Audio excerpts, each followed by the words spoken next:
Today, I'll walk you through how to get your Airtable Base ID, even if you're a total beginner or just need a quick refresher. By the end of this guide, you'll know exactly how to locate your Base ID so you can integrate Airtable with other tools seamlessly. Let's dive right in. First, open your Airtable app and navigate to the base for which you want to find the ID. This is similar to opening a specific folder on your computer to access the files you need. It sets the stage for the next steps.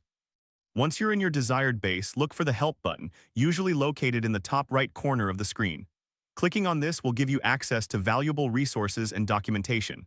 Don't worry if your dashboard looks slightly different. The Help button is typically in the same place across different versions.